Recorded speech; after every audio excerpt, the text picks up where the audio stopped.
Hello বন্ধুরা, আসসালামু আলাইকুম। আমি আছি আমিনুল আপনাদের পাশে। তো আজকে আমি আপনাদের সামনে আমাদের গ্রামের যে দৃশ্যটা এটা উপস্থাপন করার চেষ্টা করব।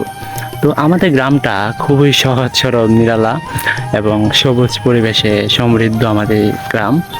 তো আমাদের গ্রামের যে কিছু কিছু দৃশ্য আছে যা আমাকে মুগ্ধ করে ফেলে।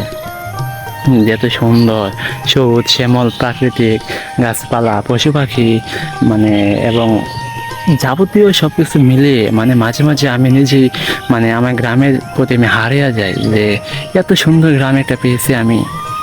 এত সুন্দর গ্রাম, দেখেন আমাদের গ্রামটা। তো আমাদের গ্রামের মানে কিছু কিছু যেগুলা ভালো আমার কাছে খুবই স্পেশালি ভালো লাগে ওরকম কিছু জায়গা আমি আপনাদের কাছে শেয়ার করব। তো তার মাঝে আমি এখন একটা জায়গায় দাঁড়িয়ে আছি, দেখতে পাচ্ছেন যে আমার পিছনে একটা বিশাল জায়গা, দেখেন বিশাল জায়গা। তো এটা দেখতে কিন্তু অনেকটা সুন্দর, যদিও মোবাইলের ক্যামেরার মানে ভিডিওর মধ্যে তেমন একটা ভালোভাবে বোঝা যাচ্ছে না, কিন্তু আমরা মানে আপনি মানে সরাসরি এখানে থাকলে বুঝতে পারবেন যে কত সুন্দর একটা জায়গা এটা। মানে জায়গাটার মধ্যে দাঁড়িয়ে থাকলে কেমন যেন একটা মায়া সৃষ্টি হয়, যে মায়ার মধ্যে পড়ে যায় যে এত সুন্দর জায়গার মধ্যে আমি দাঁড়িয়ে আছি, এটা কিভাবে সম্ভব।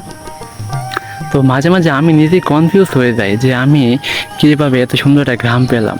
তো দেখেন গ্রামটা মানে আমাদের গ্রামটা পুরোটাই সবুজ শ্যামলে মানে গাছপালা দিয়ে ভরা। তো মানে গ্রামটা দেখতে অনেক সুন্দর। তো আপনারা যারা মানে গ্রামের বাড়িতে থাকেন তারা অনেকে বলতে পারবেন কিংবা বুঝতে পারবেন যে আসলে গ্রামের দৃশ্য বা গ্রামে থাকার মজাটা কতটুকু মজা হয়, মানে কতটুকু আরামদায়ক ফিল করি, তা যারা গ্রামে থাকেন তারা এটা বুঝতে পারবেন। তো আসেন দেখাই আমাদের গ্রামের কিছু স্পেশালি কিছু ভালো ভালো জায়গাগুলো যা আমার কাছে খুবই ভালো লাগে এবং আমি প্রায় সময় জায়গার মধ্যে গিয়ে বসে থাকি বা বিভিন্ন সময় যাই ঘোরাফেরা করি। তো দেরি না করে চলুন দেখাই।